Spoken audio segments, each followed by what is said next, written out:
দর্শক, এই বিষয়ে সবশেষ খবর জানাতে আমাদের সঙ্গে যুক্ত হচ্ছেন আমাদের দুজন সহকর্মী। শুরুতেই আমরা চলে যাব রফিকুল ইসলামের খান কাছ থেকে।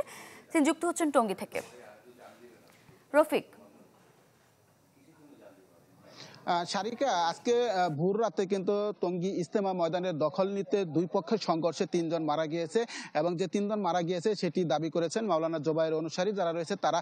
কিছুক্ষণ আগে কিন্তু টঙ্গী ইজতেমার ময়দানে মাওলানা ছাদ অনুসারীদের একটি সংবাদ সম্মেলন অনুষ্ঠিত হয়েছে। সেখানে তারা আসলে সুনির্দিষ্টভাবে তাদের যে কেউ মারা গেছে তেমন নাম কিন্তু তারা বলতে পারেনি এবং তাদের যে ঠিকানা কিংবা তাদের পরিচয় দিতে পারেনি। তবে তারা দাবি করেছেন তাদেরও লোকজন মারা গিয়েছে, কিন্তু তারা বিক্ষিপ্তভাবে বিভিন্ন হাসপাতালে রয়েছে, তারা কিছুক্ষণ পরে জানাতে পারবেন। আপনি জানেন যে আজকে কিন্তু দুই পক্ষের যখন উত্তেজনা চলছে, আজকে কিন্তু স্বরাষ্ট্র উপদেষ্টার নেতৃত্বে একটি বৈঠক হওয়ার কথা ছিল 10:30 নাগাদ, কিন্তু তার আগে রাত্রির মধ্যে কিন্তু একটি সংঘর্ষ ঘটে দিয়েছে। এবং আমরা যতটুকু জানতে পেরেছি, যেহেতু মাওলানা জোবায়ের অনুসারীরা এর আগেই টঙ্গী ইজতেমা ময়দানে একটি জোর ইজতেমা করে গিয়েছে এবং জোর ইজতেমা করার পরে কিন্তু মাওলানা ছাদ অনুসারীরা তারাও আসলে জোর ইজতেমা করার জন্য প্রশাসনের কাছে অনুমতি চেয়েছে এবং প্রশাসন তাদেরকে আসলে দিয়াবাড়িতে তাদের জোর করার জন্য বলেছিল, কিন্তু সেখানে তারা বলেছেন যে সেখানে তাদের মুসল্লিদের থাকায় এবং অজু গোসলের ব্যবস্থা না থাকায় তারা আসলে টঙ্গীর ইজতেমা ময়দানের মাঠটি তারা দাবি করেছেন এবং সেই অনুযায়ী আজকে রাতে কিন্তু কামারপাড়া যে সড়ক রয়েছে সেই সড়কের সেখানে তারা অবস্থান করছিল,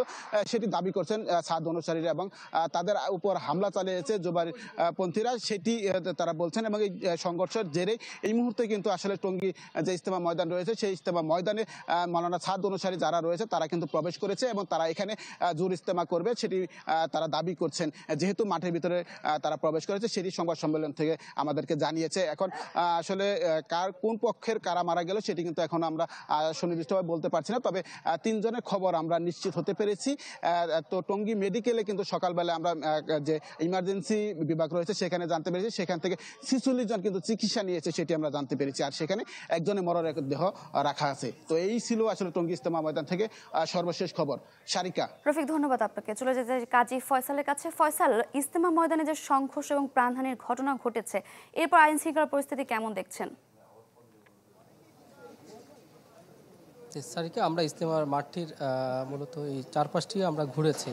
আমরা আইনশৃঙ্খলা রক্ষাকারী বাহিনী ঘটনার পর থেকে মূলত আইনশৃঙ্খলা রক্ষাকারী বাহিনীর সদস্যরা মোতায়েন রয়েছে। এখানে পুলিশের পাশাপাশি সেনাবাহিনীর সদস্য রয়েছে এবং র্যাবের সদস্যরা রয়েছে, পুলিশের সদস্যরা রয়েছে, এছাড়া বিভিন্ন গোয়েন্দা সংস্থার লোকজন কিন্তু এখানে এসেছে, তারা নজরদারি করছে। আসলে এখানে দুই পক্ষই কিন্তু বলছে যে তাদের উভয় পক্ষেরই মারা গেছেন এবং আমরা এখনো নির্দিষ্টভাবে বলতে পারছি না যে আসলে যে 3 জন মারা গেছেন তারা কোন পন্থী। দুই পক্ষই দাবি করছে যে 3 জন তারা তাদের নিজস্ব লোক।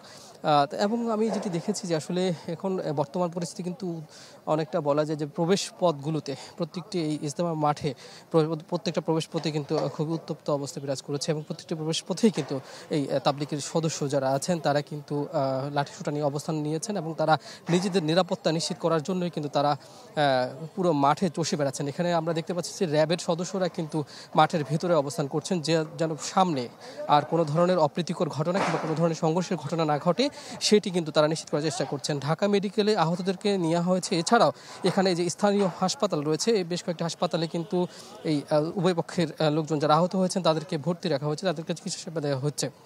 এই ঘটনায় এখন পর্যন্ত আইনগত কোনো ব্যবস্থা নেওয়ার তথ্য আমরা পাইনি, তবে এখানে প্রত্যেকটি প্রবেশ পথেই কিন্তু পুলিশের সদস্যরা উপস্থিত রয়েছেন। আমাদের কাছে যে তথ্য রয়েছে যে ইতিমধ্যেই কিন্তু জোবায়েরপন্থী যারা রয়েছেন তারা কিন্তু জোর ইজতেমা সম্পন্ন করেছেন এবং তারা এই মাঠ ছেড়ে যাওয়ার কথা এমনটাই দাবি করছেন সাতপন্থীরা ইজতেমা করবেন, জোর ইজতেমা করবেন আগামী কয়েকদিন পরেই।